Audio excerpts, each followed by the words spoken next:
नमस्कार। कृष्णसार एफएम 94 मेगाहर्जको उत्पादन पश्चिम डायरीमा माया अधिकारी र राकेश मिश्रको हार्दिक स्वागत छ। सुरु गरौँ पश्चिम डायरीका मुख्य खबरका शीर्षकहरू। बाँकेमा पर्यटन प्रवर्धनका लागि योजना र बजेट विनियोजन, प्रदेशको अनुदान घट्यो। गुणस्तरीय महको ब्रान्डिङ गर्न बाँकेमा कम हनी कार्यक्रम सुरु। नेपालगञ्ज भन्सारको 62% मात्र राजस्व असुली, भेरी अस्पताललाई 1 वर्षमा 1,80,000 बढीलाई सेवा प्रदान। बाँकेमा ई रिक्सा व्यवस्थापन र पहलबारी सूचना विवरण माग, नेपालगञ्ज उद्योग वाणिज्य सङ्घको भदौ 2 गति चुनाव हुने। र बाँकेमा 70% धान रोपाई, विद्यालयको दिवा खाजा नियमन गर्दै बाँके नरैनापुर। पश्चिम डायरीको सुरुमा बाँकेमा पर्यटन प्रवर्धनको सन्दर्भ छ। सङ्घीयतासँगै प्रदेशको कुनामा परेको बाँकेलाई आर्थिक रूपमा बलियो बनाउनका लागि पर्यटन र उद्योग अगाडि बढाउनु पर्ने विषय उठ्दै आएको छ। राजधानी बाँके नभएपछि जिल्लामा हुने औपचारिक कार्यक्रममा समृद्धि बाँकेका लागि उद्योग विकास र पर्यटकीय क्षेत्र निर्माण तथा प्रवर्धनमा जोड दिँदै आइएको छ। लुम्बिनी प्रदेश सरकारले बाँकेमा पर्यटन प्रवर्धन गर्न ठूला योजना र कार्यक्रम नराखे पनि ससाना र दीर्घकालीन रूपमा प्रभाव पार्न सक्ने कार्यक्रमका लागि बजेट विनियोजन गरेको छ, जसमा पूर्वाधार निर्माण र तालिमका विषयहरू पनि रहेका छन्। उद्योग पर्यटन तथा यातायात व्यवस्था मन्त्रालयले पर्यटन डिभिजन कार्यालय बाँके अन्तर्गत राप्ती नदीमा र्याफ्टिङ बोर्डिङ सञ्चालनका लागि पूर्वाधार निर्माण अन्तर्गत बजेट विनियोजन गरेको छ। यस्तै कुसुम, गाभर र गैयामा र्याफ्टिङ बोटिङ सञ्चालनका लागि पूर्वाधार निर्माण गर्न 15 लाख रुपैयाँ विनियोजन गरेको छ। मन्त्रालयले बाँकेमा बाबा बर्फानी धार्मिक क्षेत्रको गुरु योजना अनुसार पूर्वाधार निर्माणका लागि 50 लाख रुपैयाँ विनियोजन गरेको छ। लुम्बिनी प्रदेश सरकारले चालु आर्थिक वर्ष 2080-81 का लागि बाँकेमा 8 स्थानीय तहलाई 80 करोड बढी अनुदान उपलब्ध गराएको छ, जुन अघिल्लो आर्थिक वर्षको 79-80 को तुलनामा 7 करोडले कम रहेको छ। पूर्वाधारतर्फ लुम्बिनी प्रदेश सरकारले ससाना बजेट निर्माणका लागि पनि आफैले बजेट विनियोजन गरेको छ। स्थानीय तह तथा वडाहरूमा समेत सञ्चालन हुन सक्ने साना पूर्वाधारका योजना पनि प्रदेश सरकारले आफ्नो बजेटमा समावेश गरेको छ। दैनिक नेपालगञ्जमा खबर छ। नेपालगञ्ज भन्सार कार्यालयमा आर्थिक वर्ष 79-80 लक्ष्य अनुसारको राजस्व सङ्कलन हुन सकेको छैन। आर्थिक वर्ष 78-79 सङ्कलन भएको राजस्व भन्दा आर्थिक वर्ष 79-80 4 अर्ब बढीले राजस्व असुली घटेको छ। आर्थिक वर्ष 79-80 29 अर्ब 32 करोड 95 लाख 39 हजार रुपैयाँ राजस्व सङ्कलन गर्ने लक्ष्य रहेकोमा नेपालगञ्ज भन्सार कार्यालयले जम्मा 18 अर्ब 19 करोड 69 लाख 75 हजार रुपैयाँ राजस्व सङ्कलन गरेको नेपालगञ्ज भन्सार कार्यालयका कर अधिकृत सूचना अधिकारी डिल्लु प्रसाद शर्माले जानकारी दिनुभयो। आजको सद्भाव दैनिकमा खबर लेखिएको छ। बाँकेमा गुणस्तरीय महको ब्रान्डिङका लागि कम हनी कार्यक्रम सुरु हुन लागेको छ। कृषि ज्ञान केन्द्र बाँकेका प्रमुख सकिल अहमदले श्रावणदेखि त्यस्तो मह उत्पादनको तयारी भएको जानकारी दिँदै उपभोक्ताको माग अनुसार किसान लागिरहेको बताउनुभयो। सो महको चाकाको साना साना टुक्रा बनाएर त्यसलाई बट्टामा प्याक गरेर बेच्न सकिने विधि भएको उहाँ जानकारी दिनुभयो। यस्तो मह गुणस्तरीय र त्यसबाट चुसेर खाने भएकाले उपभोक्ताले आनन्द लिन सक्छन्।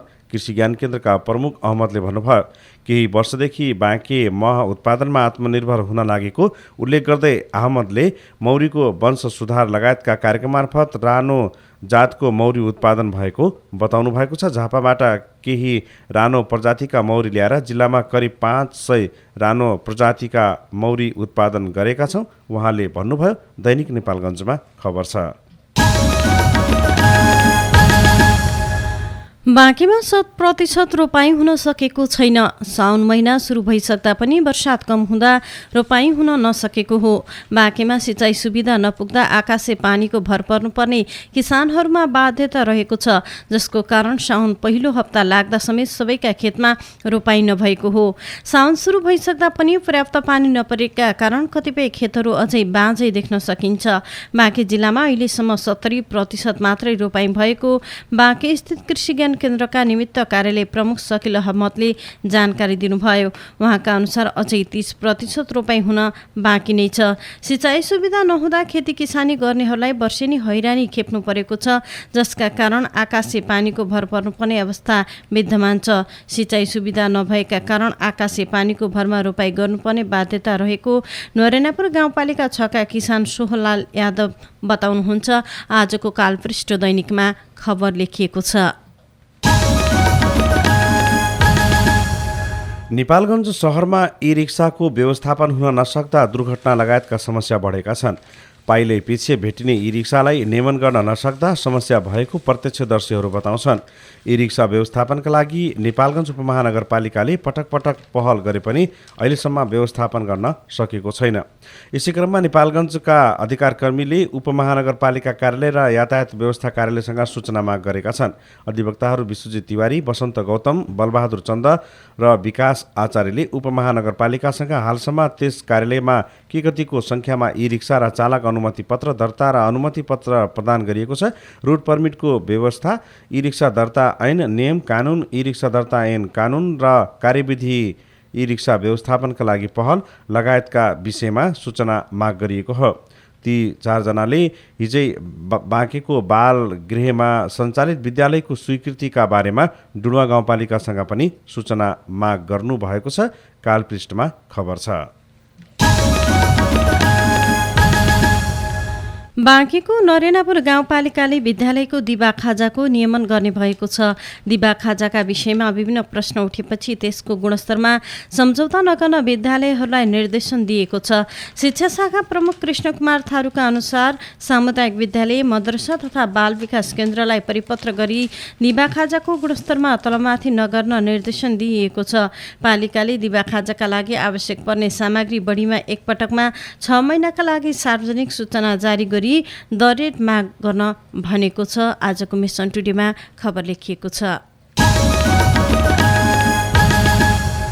साल ट्रेडिङ कर्पोरेसन लिमिटेड प्रदेश कार्यालय नेपालगञ्जमा गत आर्थिक वर्षको 79-80 असार मसान्तसम्म 2786 क्विन्टल नुन मौजात रहेको छ। प्रदेश शाखा कार्य प्रमुख महेश चौधरीले कर्णाली प्रदेश, पूर्वी रुकुम, पश्चिम रुकुम र रोल्पामा असार मसान्तसम्म 6378 क्विन्टल नुन मौजात रहेको छ। कालपृष्ठमा खबर छ। पश्चिम डायरीमा नेपालगञ्ज रक्तसञ्चार केन्द्रमा रगतको अभाव। दैनिक त यहाँ नेपालगञ्जमा 55-60 पोइन्ट ब्लड माग छ दिनमा। कोवलपुरमा 15-20 पोइन्ट माग छ। अब त्यति त मान्छेले दिँदैन दिनमै, कहीँ डोनेसन प्रोग्राम भयो भने मात्रै हुन्छ। डोनेसन प्रोग्राम नभएपछि बिरामीको मान्छेहरूलाई दिनुहोस् भन्न पर्ने हुन्छ। लगायतका सामग्री सुनाउन अझै बाँकी नै छन्। तपाईँ कृष्णसार एफएमको साथमै रहनुहोला। विश्रामपछि पश्चिम डायरीमा फेरि स्वागत छ। कृष्णसार एफएम 94 मेगाहर्जको उत्पादन पश्चिम डायरी कृष्णसारfm.com मा इन्टरनेटबाट प्रत्यक्ष वा डाउनलोड गरेर पनि सुन्न सकिन्छ। अब रेडियो कुराकानी। नेपालगञ्ज अहिले मेडिकल सिटीको रूपमा विकास भइरहेको छ। यहाँ करिब 25 वटा अस्पतालहरू छन्। ती अस्पतालहरूमा दैनिक करिब 70 पिन्ट रगत चाहिन्छ। तर ती आवश्यक रगतको माग पूरा गर्न नेपालगञ्ज आसपासका नागरिकले मात्रै रक्तदान गरिरहेका छन्। नेपालगञ्ज र कोहलपुरमा 3 प्रदेशका बिरामीहरू उपचारका लागि आउने गरेका छन्। रक्त सञ्चार केन्द्रमा अहिले रगतको अभाव सुरु भएको छ। कुराकानी गर्दै प्रादेशिक रक्त सञ्चार केन्द्र नेपालगञ्जका प्रमुख उपेन्द्र रेग्मी। रगतको अभाव भएकै हो यति बेला, किन एकदम गर्मी पनि छ र सिजन पनि हो। यति बेला चाहिँ जेठ असारमा चाहिँ एकदम ब्लडको माग एकदम धेरै हुन्छ र त्यति धेरै डोनेसन प्रोग्रामहरू पनि अलिकति भएको छैन। अब किन बर्खा छ, सबै किसानहरू खेत रोप्न जानुभएको छ। धेरै सङ्घ संस्थाहरूले पनि त्यति भइरहेको छैन 2-4 दिन अगाडि पछाडि होइन। त्यसले गर्दा पनि हामीलाई कम भएको र सिकल सेल, थ्यालेसेमिया अनि एनिमिया सबै केसहरू पनि धेरै बिरामीहरू हुनुहुन्छ। रेगुलर ब्लड चलाउने बिरामीहरू पनि धेरै नै हुनुहुन्छ। त्यसले गर्दा पनि अब अलिक कम भएको र माग अत्याधिक छ। त्यही माग अनुसारको अब पुर्याउन त पुर्याइरहेछौँ, गरिरहेछौँ, त्यही पनि अलिक गाह्रो छ। चल्न त चलेछ तर अप्ठ्यारोसँग चलिरहेछ। जस्तै जुन चाहिँ अहिले समस्या भइराखेको छ होइन, यस्तो समस्या चाहिँ विगतमा हुन्थ्यो कि हुँदैन थियो? नै, विगतमा के चाहिँ यो रगतको चाहिँ माग बढेको हो अथवा चाहिँ के फिल गरिराख्नु भएको छ? नै, माग त एकदम बढेको हो। नेपालगञ्ज चाहिँ मेडिकल सिटीको रूपमा विकसित भइराखेको छ र 20-25 वटा हस्पिटल छ बाँकेमा। 22 देखि 25 वटा हस्पिटलमा ब्लड सप्लाई हुन्छ। यही बाँकेकै पब्लिकले रगत दिनु पर्यो। फेरि बिरामी त एकदम 2-3टा प्रदेशबाट आउनुहुन्छ होइन, सबैलाई अब खेप्नु पर्यो, इन्डियाबाट पनि आउनुहुन्छ। त्यही भएर ब्लड दिने डोनर चाहिँ यही बाँके सेरोफेरोको मान्छेले मात्रै दिनु पर्यो। अब माग अत्याधिक छ, अब धेरै हस्पिटलहरू पनि छ। त्यही भएर चाहिँ अब पुग्न त पहिलाको अनुपातमा हामीले वार्षिक सप्लाईहरू बढिरहेको छ। लगभग 18,000 ब्लड सप्लाई गरिसक्यौँ हामीले यो आर्थिक वर्षमा, त्यही पनि अब पुगिरहेको छैन। त्यसो भए दैनिक चाहिँ कति माग हुन्छ त यो? दैनिक त यहाँ नेपालगञ्जमा 55-60 पोइन्ट ब्लड माग छ दिनमा, कोहलपुरमा 15-20 पोइन्ट माग छ। अब त्यति त मान्छेले दिँदैन दिनमै, कहीँ डोनेसन प्रोग्राम भयो भने मात्रै हुन्छ। डोनेसन प्रोग्राम नभएपछि बिरामीको मान्छेहरूलाई दिनुहोस् भन्नुपर्ने हुन्छ। अनि डोनर ग्रुपहरू हुनुहुन्छ, उहाँले धेरै हामीलाई सहयोग गर्नुभएको छ। डोनर ग्रुपको साथीहरूलाई, ब्लड डोनेसन ग्रुप, त्यस्तो उहाँहरूलाई चाहिँ तपाईँको रक्तदान कार्यक्रम पनि भइरहन्छ होइन। अब रगत त चाहिँ हुनुपर्ने हो खासमा, के छ अब त्यो ब्यालेन्स मिलेर चाहिँ रक्तदानको कार्यक्रम हुँदैन कि अथवा चाहिँ खासमा के रहेछ? यस्तो हो, रक्तदान कार्यक्रम भइरहेको छ। कार्यक्रम अलिक धेरै भयो भने अब हामीलाई समस्या हुँदैन। कार्यक्रमहरू अलिकति कम हुने बित्तिकै त ब्लड ब्याङ्कमा ब्लड हुँदैन। बिरामीको मान्छेलाई देऊ भन्ने बित्तिकै ल ब्लड ब्याङ्कमा ब्लड भएन, दिनु पर्यो भन्ने माने यहाँ आएर खुरुक्क पर्चा दिँदाखेरि उहाँले ब्लड पाउनुभयो भने पाएँ ब्लड भन्ने हुन्छ। ल मान्छेले आएर ल ब्लड दिनु पर्यो भन्ने बित्तिकै ल ब्लड ब्याङ्कमा ब्लड भएन भन्ने हुन्छ। त्यो त सबैजनाले ब्लड दिनु पर्यो, ब्लड डोनेसन गर्नु पर्यो होइन। त्यही भएर हो, अब कसै ब्लड दिनै पर्छ। अब जस्तै रक्त सञ्चार केन्द्रमा चाहिँ रगत भएन भने तपाईँहरूले चाहिँ भन्नुहुन्छ मान्छे लिएर आउनुहोस् होइन। जसको मान्छे छन् त्यसलाई त सजिलो हुन्छ, जसको मान्छे चाहिँ छैनन् उसलाई चाहिँ अब रगत लिनको लागि चाहिँ निकै समस्या चाहिँ भोग्नुपर्छ। त्यस्तो खालको चाहिँ एकदमै चाहिँ गुनासो चाहिँ आइराखेको हुन्छ होइन। खासमा रगतको जुन चाहिँ अभाव छ यसले कसरी चाहिँ समस्या समाधान गर्न सकिन्छ? हामीले त यस्तो जो मान्छेहरूलाई ब्लड जुन भिजिटर टाढाको हुनुहुन्छ, जो आफ्नो मान्छे छैन, त्यस्तो मान्छेहरूलाई हामीले सकेसम्म डोनर ग्रुपको मान्छेहरू हामीसँग नि यहाँ रजिस्टरहरू छ, डोनरहरूको रजिस्टर मेन्टेन छ। त्यो रजिस्टरबाट पनि हामीले पनि कल गर्छौँ र उहाँहरूलाई पनि कल गर्न लगाउँछौँ। त्यस्तो डोनरहरू बोलाउँछौँ र डोनेसन ग्रुपको साथीहरू, ब्लड डोनेसन ग्रुपको भोलिन्टियर साथीहरूलाई कल गरेर यस्तो केस छ भनेर अब आएर उहाँलाई काम चलाएको अवस्था छ। तर अब त्यतिकै यहाँ प्रशस्त ब्लड नभएपछि त अलिकति समस्या त भइहाल्छ। अब संस्थागत रक्तदानहरू बढी हुनु पर्यो होइन, समस्या समाधान हुनलाई। अब सङ्घ संस्थाहरूले पनि अब रक्तदान गर्नु पर्यो। अब वर्षमा एकचोटि मात्रै गर्नुहुन्छ, कसैले एकचोटि गरेर पलायन भइदिनुहुन्छ, उहाँहरूले कमसेकम वर्षको एकचोटि गर्नेले 2चोटि गरिदिनु पर्यो। त्यही हो, रक्तदान व्यक्तिगत र संस्थागत रक्तदानहरू अलिक बढ्नु पर्यो। अब ब्लड चाहिँ दिनै नखोज्ने, फोनै गरेर मात्रै ब्लड मिलाइदिए भन्ने कस्तो त्यो संस्कार जस्तो बसिसकेछ। अब रिपोर्ट भन्दा पहिला फोन आउँछ, बिरामीको रिपोर्ट लिएर आउनु कहाँ छ कहाँ, हामीलाई पहिल्यै फोन आउँछ कि ब्लड दिदिए भनेर। रिपोर्टै हुन्न, उहाँसँग ब्लड चेक गरेकै हुन्न। त्यस्तो पनि अहिलेको अवस्थामा चाहिँ त्यो पनि हामीलाई समस्या जस्तो भइरहेछ। यो चाहिँ सचेतनाको अलिकति कमी पनि भएको हो कि अथवा चाहिँ के लाग्छ यहाँहरूलाई? त्यो अलिकति कमी पनि भएको हो, तर हामीले कार्यक्रम गरिरहेका हुन्छौँ। सचेतना कार्यक्रम चलाउने भनेर स्टाफै हामीसँग हुनुहुन्छ, सङ्घ संस्थासँग, कलेजहरूसँग कोअर्डिनेसन गरेर प्रोग्राम, मोटिभेसन प्रोग्राम पनि चलाउनुहुन्छ। तर त्यो पनि अझै बढाउनु पर्ने, अझै कम भयो जस्तो लाग्न थाल्यो। र सेरोफेरो, बजारको सेरोफेरो भन्दा नि अझै गाउँहरूमा चाहिँ अलिक टाढा गाउँमा गएर चाहिँ मोटिभेसन प्रोग्राम चलाउनु पर्छ कि जस्तो लाग्न थाल्यो अहिले। किनभने यति नेपालगञ्ज बजारको मात्रै मान्छेले दिएर ब्लड नपुग्ने भइसक्यो। अब यति अत्याधिक रगतको माग छ। अब बाहिर गाउँबाट आएको मान्छेहरू अब ब्लड पनि दिनुहुन्न, कतिले त दिनुहुन्छ, कति दिन मान्नुहुन्न, म कमजोरी छु, दिन सक्दिनँ भन्नुहुन्छ। अर्को यताबाट जुगाड लगाइदिए, यता मान्छे मिलाइदिए मात्रै भन्नुहुन्छ। उहाँहरूलाई पनि बुझाउनु पनि जरुरी छ र बुझ्नु पनि जरुरी छ। पब्लिकले पनि ब्लड दिनु पर्यो र ब्लड दिनुपर्छ र रेड क्रसले रगत बनाउँदैन, हामीले रगत दिएपछि मात्रै रेड क्रसमा हुन्छ भन्ने चाहिँ त्यो बुझिदिनु पनि जरुरी जस्तो लाग्छ। प्रादेशिक रक्त सञ्चार केन्द्र नेपालगञ्जका प्रमुख उपेन्द्र रेग्मी र सम्बुथारू। अब बाँकी समाचार। भेरी अस्पताल नेपालगञ्जमा सेवा लिने बिरामीहरूको सङ्ख्या दिन प्रतिदिन बढिरहेको छ। अस्पतालको तथ्याङ्क अनुसार गत आर्थिक वर्ष 79-80मा 1,80,432ले अस्पतालबाट विभिन्न खालका सेवा लिएका छन्, जसमध्ये 1,40,733 जनाले बहिरङ्ग सेवा लिएको अस्पतालका प्रमुख मेडिकल सुपरिन्टेन्डेन्ट डाक्टर बद्री चापागाईले जानकारी दिनुभयो। यसैबीच नेपालगञ्ज मेडिकल कलेज र लुम्बिनी प्रदेश प्रहरी अस्पताल नेपालगञ्जबीच प्रहरीको उपचारमा 25% छुट दिने सम्झौता भएको छ। मेडिकल कलेजको नेपालगञ्ज शिक्षण अस्पतालका सहनिर्देशक डाक्टर रोमन केदवाईले नेपालगञ्ज मेडिकल कलेज र कोहलपुरस्थित शिक्षण अस्पतालमा लुम्बिनी प्रदेश प्रहरी अस्पतालले सिफारिस गरेका बहालवाला र पूर्व प्रहरीको उपचारमा 10देखि 25% छुट दिने सम्झौता भएको बताउनुभयो। उहाँले लुम्बिनी प्रदेश प्रहरी अस्पतालबाट सिफारिस भएका प्रहरी, पूर्व प्रहरी र प्रहरीका परिवारलाई उपचारमा 25% छुट दिने गरी दुवै संस्थाबीच सम्झौता भएको जानकारी दिनुभएको छ। मिसन टुडेमा खबर छ। पश्चिम डायरीमा अन्य खबरहरू सुनाउन अझै बाँकी नै छन्। तपाईँ कृष्णसार एफएमको साथमै रहनुहोला। विश्रामपछि पश्चिम डायरीमा फेरि स्वागत छ।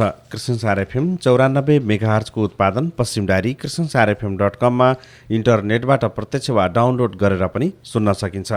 अब बाँकी समाचार। नेपाली सेना वज्रदल गढ र बालज्योति माध्यमिक विद्यालय बीच सैनिक कल्याणकारी कोष अन्तर्गत छात्रवृत्तिमा अध्ययनरत विद्यार्थी हिताधिकार अभिभावक र सरकारवाला बीच सूचीकृत विद्यालय सञ्चालन र गुणस्तरीय शिक्षाबारे अन्तर्क्रिया कार्यक्रम गरिएको छ। निजी विद्यालय र नेपाली सेनाको कल्याणकारी कोष बीच शैक्षिक सहयोग र सहकार्य गर्ने उद्देश्यका साथ उक्त कार्यक्रम गरिएको हो। बालज्योति विद्यालय र नेपाली सेना कल्याणकारी कोष बीच नेपाली सेनामा कार्यरत बहालवाला र सेवानिवृत्त सैनिकका छोराछोरीहरूलाई छात्रवृत्ति वितरणमा सहकार्य गर्ने गरी सहमति पत्रमा हस्ताक्षर गरिएको छ। मिसन टुडेमा खबर छ। बर्दियाको गुलरिया नगरपालिकाले बर्दिया अस्पताल गुलरियालाई 152 र 7वटा बेड सिट सहयोग गरेको छ। नगर प्रमुख मुक्तिनाथ यादवले एक समारोहका बीच 52 र बेड सिट हस्तान्तरण गर्नुभएको हो। सामाजिक परीक्षण आम भेला कार्यक्रममा 52 र बेड सिट नगर प्रमुख यादवले अस्पताल विकास समितिका अध्यक्ष नारायण गौतमलाई हस्तान्तरण गर्नुभएको हो। नगरपालिकाको आर्थिक लगानीमा उक्त 52 खरिद गरिएको थियो। जिल्ला अस्पतालमा 50 शय्या रहेका छन्। आजको सद्भाव दैनिकमा खबर लेखिएको छ। पश्चिम नेपालकै लामो दूरीको सुविधा सम्पन्न बस पार्क साउन 7 गतेदेखि सञ्चालनमा आउने भएको छ। कोहलपुर नगरपालिकासँग सम्झौता र कार्यविधि बनाउन केही ढिलाइ भएकाले ढिलो गरी सञ्चालन हुन थालेको हो। गत महिना लुम्बिनी प्रदेशका मुख्यमन्त्री डिल्लेबहादुर चौधरीले एक कार्यक्रमका बीच बस पार्कको उद्घाटन गर्नुभएको थियो। उद्घाटन पश्चात पनि कोहलपुर नगरपालिकासँग बागेश्वरी यातायात प्रणालीको सम्झौता गर्न बाँकी छ। कार्यविधि बनाउन र नगरपालिकासँग सम्झौता नभएकाले केही दिन ढिला भएको बागेश्वरी यातायात व्यवसाय प्रणालीका अध्यक्ष मनप्रसाद आचार्यले बताउनु भएको छ। श्रावण 12 गते हुने कोहलपुर बृहत खानेपानी तथा सरसफाई उपभोक्ता संस्थाको निर्वाचनका लागि निर्वाचन समितिले विभिन्न 8वटा निर्णय गरेको छ। निर्वाचन अधिकृत टीकाराम ढकालका अनुसार बुधबार बसेको बैठकले उक्त निर्णय गरेको हो। बैठकले एक व्यक्ति वा संस्थाले एकभन्दा बढी संख्यामा धारा जडान गरेको भएमा निज उपभोक्ताले एकपटक मात्र मतदान गर्न पाउने निर्णय गरेको छ। संस्थागत रूपमा जडान गरिएका धाराको मतदानको हकमा संस्थाका प्रमुख स्वयं वा निजले अख्तियारी दिई खटाएको प्रतिनिधि उक्त संस्थाको आधिकारिक पत्रसहित उपस्थित भएमा मतदान उपयोग गर्न सक्ने व्यवस्था गरिने भएको छ। आजको मिसन टुडेमा खबर लेखिएको छ। गत आर्थिक वर्ष 2079-80 मा बाँकीमा 110 हेक्टरभन्दा बढी क्षेत्रमा वृक्षारोपण गरिएको छ। वर्षायाम भएका कारण अहिले पनि वृक्षारोपण निरन्तर चलिरहेको वन डिभिजन कार्यालय बाँकीका सूचना अधिकृत गणेश बहादुर खड्काले जानकारी दिनुभयो। डिभिजन वन कार्यालयले 110 हेक्टरमा वृक्षारोपणको लक्ष्य लिएको थियो। उक्त लक्ष्य पूरा गर्न वन कार्यालय आफैले उजाड भएका वन क्षेत्रमा वृक्षारोपण गरेको छ भने निजी वन एवं सामुदायिक स्तरमा वृक्षारोपणका कार्यक्रम सञ्चालन भइरहेका छन्। सूचना अधिकृत खड्काले पछिल्लो समय स्वयस्फूर्त रूपमा रुख लगाउने उत्साह बढेको बताउनुहुन्छ। पश्चिम डायरीमा अब विचार। आजको 21औं शताब्दीको युगमा पनि नेपाली महिला दाइजो बोक्सी छाउपडी बालविवाह बहुपति बहुपत्नी लगायतका कुप्रथा तथा कुसंस्कारजन्य गम्भीर प्रकृतिका हिंसा सहन बाध्य छन्। कतिपय महिला घरेलु हिंसा बलात्कार यौनजन्य हिंसा कार्यस्थलमा हुने आर्थिक तथा सांस्कृतिक हिंसाको शिकार भई नैसर्गिक मानव अधिकार समेतबाट वञ्चित छन्। विश्वव्यापी समस्याको रूपमा व्याप्त रहेको लैङ्गिक हिंसालाई स्थान तथा परिवेशले फरक पार्दछ। धार्मिक सांस्कृतिक सामाजिक परिवेश शिक्षा र चेतना स्तरको आर्थिक सशक्तिकरण र विश्वव्यापीकरणको प्रभावले गर्दा यसको स्वरूप र स्तरमा भिन्नता देखिन्छ। महिला विरुद्ध हुने विभिन्न लैङ्गिक हिंसामध्ये दाइजो प्रथा पनि एक प्रमुख घरेलु हिंसाका रूपमा लिइएको छ। नेपाल डेमोग्राफिक हेल्थ सर्वेका अनुसार 35% महिलाहरू कुनै न कुनै हिंसाको शिकार भएका छन्। दाइजो सम्बन्धी कानुन पालना खोइ शीर्षकमा रोशन कुमार झाले आजको दैनिक नेपालगञ्जमा विचार लेख्नु भएको छ।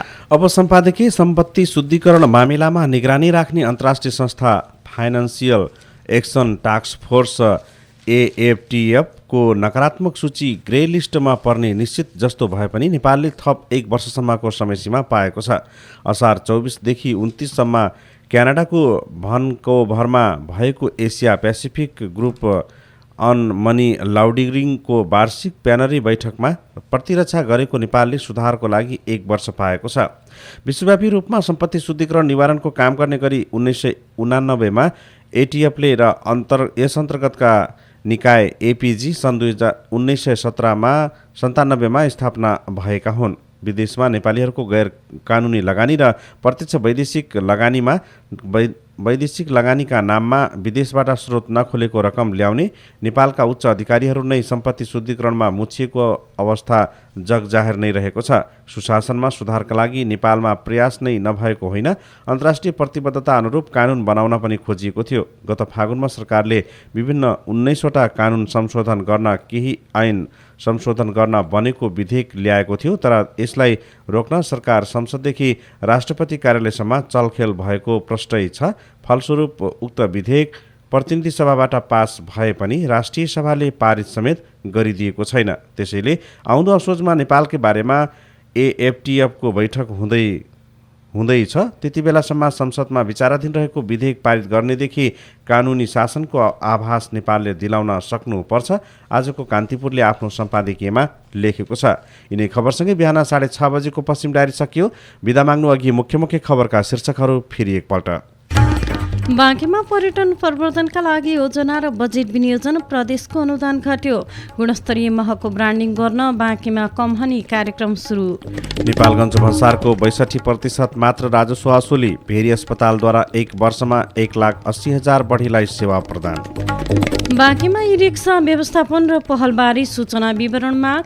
बाँकीमा 70% धान रोपाई। र बाँकी नरैनपुर गाउँपालिकाले विद्यालयको दिवा खाजालाई नियमन गर्दै नेपालगञ्ज मेडिकल कलेजमा 25% छुटमा प्रहरीको उपचार हुने सम्झौता। हवस् त पश्चिम डायरीका प्राविधिक साथी मानसँगै माया र मराकिस पनि बिदा हुन्छौँ। आज साउन 4 गते बुधबार 19 जुलाईको दिन सबैका लागि शुभ रहोस्। नमस्कार।